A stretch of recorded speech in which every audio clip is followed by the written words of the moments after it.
क्योंकि होता क्या है कि हमारी कचहरियों में जैसे कि पुरुषों के लिए ना कोई कानून है, ना कोई आयोग है, ना कोई मंत्रालय है, ना कोई बजट है, ना कोई स्कीम है।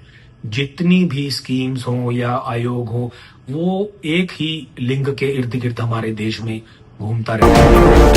बराबरी के नाम पर हमारे देश में पुरुषों के लिए कहा तो जाता है कि सब बराबर हैं, सब बराबर हैं, पर पुरुषों के लिए हमारे देश में बराबरी के नाम पर कुछ नहीं है। आर्टिकल 14 की बात करें, जहां कानून में बराबरी का अधिकार दिया गया है, पर 50 प्लस ऐसे जेंडर बेस्ड कानून हमारे देश में हैं, जिसका जो है बड़े जो है पद्धर पर जो है वो बहुत ही ज्यादा कानूनी दुरुपयोग हो रहा है। लगभग 1,22,000 पुरुष हर साल आत्महत्या कर रहे हैं। इसी तरीके से हमारे और भी कई कानून हैं जिसका दुरुपयोग आजकल बहुत ज्यादा, चाहे आप बलात्कार के कानून ले लीजिए, जैसे हमारी माननीय उच्च न्यायालय ने कानूनी आतंकवाद कहा, वैसे ही जो है आजकल हम जो बलात्कार के कानून है उसका भी बहुत बड़े स्तर पर अपनी निजी स्वार्थ के लिए, कोई पैसे एक्सटॉर्ट करने के लिए, अपने जो है प्रॉपर्टीज के डिस्प्यूट को सेटल करने के लिए उनका जो है कानूनी दुरुपयोग जो है किया जाता है।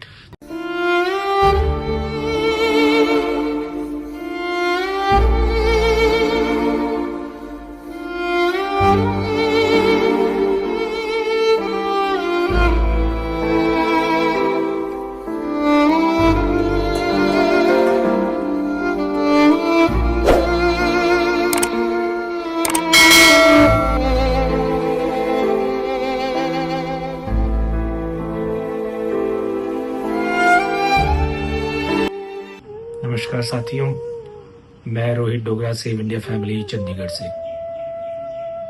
पिछले 20 सालों से हम पुरुषों के अधिकारों, हितों और उनकी खुशहाली के लिए भारतवर्ष में जो है वो काम कर रहे हैं। सेव इंडिया फैमिली मूवमेंट जो पूरे देश में एक ऐसा अम्ब्रेला है जिसके अंडर 40 प्लस एनजीओ जो है पूरे भारतवर्ष में पुरुषों के हितों पर जो है वो पिछले 20 साल से काम कर रही हैं। जैसे कि चंडीगढ़ से save India family Chandigarh, Delhi में मैन वेलफेयर ट्रस्ट, जयपुर में सिर्फ जयपुर, मुंबई में वास्तव मुंबई, नागपुर में सिर्फ जियो नागपुर, गुजरात में सामंता फाउंडेशन, छत्तीसगढ़ में एमआरए छत्तीसगढ़, तुरा फाउंडेशन, भोपाल में भाई भोपाल, बैतूल चैप्टर, ऐसे ही सेव इंडिया फैमिली हारमोनी जो है केरला से, ऐसी लगभग जो 40 एनजीओज हैं वो ऑल ओवर इंडिया में पुरुषों के हितों पर जो है वो काम कर रही हैं। हमारी जितनी भी एनजीओज जो पुरुषों के हितों के लिए काम कर रही हैं वो सेल्फ सपोर्टेड, सेल्फ फंडेड और सेल्फ वॉलंटियर्ड एनजीओज हैं। हम जो है विक्टिम्स हों या पुरुषों से किसी तरीके की कोई भी जो है फीस नहीं लेते। हमारी जो भी गाइडेंस है या जो भी हमारी वीकली मीटिंग्स में सलाह दी जाती है वो निशुल्क है। हमने 2005 में जो है पुरुषों के अधिकारों और हितों पे काम करना शुरू किया। 2005 से पहले हमने याहू ग्रुप के थ्रू जो है पुरुषों को जो है वो गाइडेंस देनी शुरू करी। जैसे जैसे हमने देखा कि ये जो बीमारी है ये हर घर तक जो है 498 के नाम की जो बीमारी है, जिसको कानूनी आतंकवाद भी कहा गया है, जो हर घर घर में जो पहुंच रही है। फिर 2014 में हमने एक हेल्पलाइन जो है, helpline for main, 24/7 helpline for main, 8882498498, 8882498498, ये हमने पूरे हिंदुस्तान में एक पुरुषों की हेल्पलाइन के लिए हेल्पलाइन जो है वो चालू करी। ये निशुल्क हेल्पलाइन है। इसमें हम जो है हमें कॉल आती है जिसके लिए हमने अलग अलग जो है एक्सटेंशंस बनाई हैं। 1 से लेके 9 तक ऐसी एक्सटेंशन हैं जो अलग अलग राज्यों में आपको कनेक्ट करती हैं।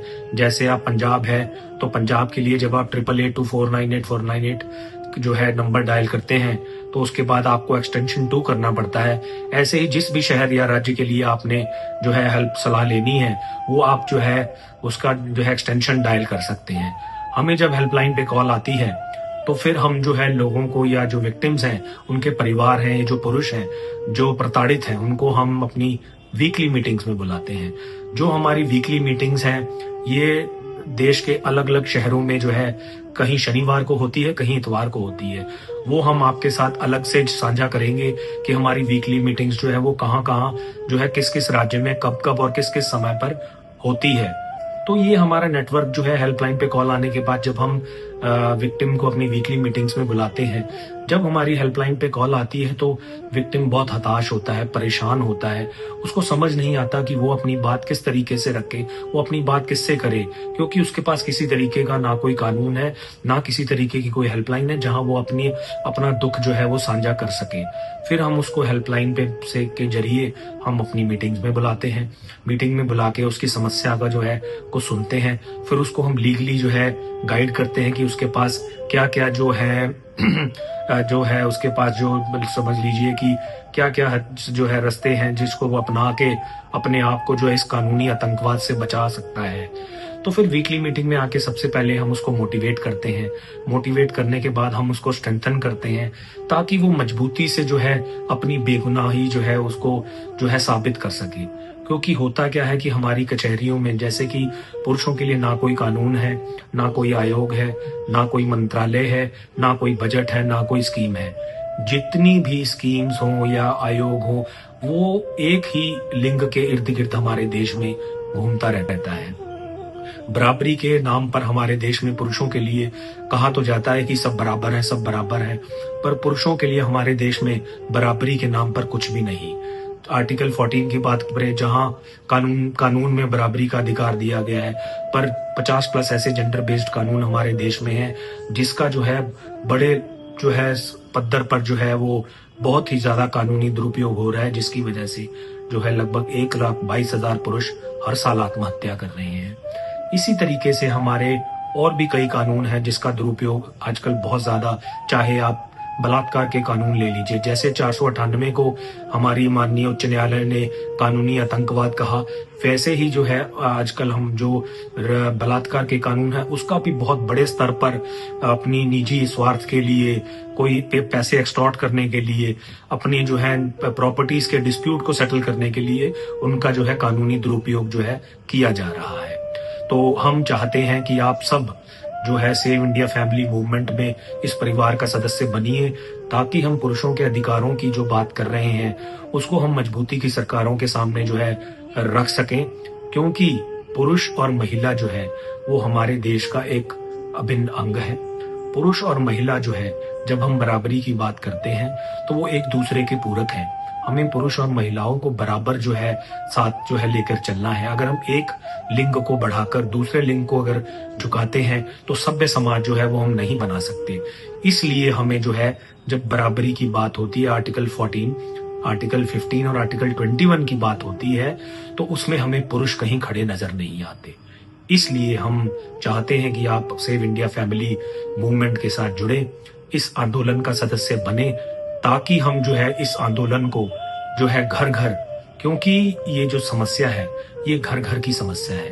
पुरुष और उनके परिवार जो है वो घर ही घर में अंदर ही अंदर घुट घुट के आत्महत्याएं कर रहे हैं, घुट घुट के वो डिप्रेशन का शिकार हो रहे हैं, वो स्ट्रेस में जा रहे हैं और एंटी डिप्रेसिव जो है वो गोलियां खा रहे हैं, मेंटल हेल्थ का शिकार हो रहे हैं। तो इसलिए हमें पुरुषों के ऊपर काम करने की बहुत जरूरत है।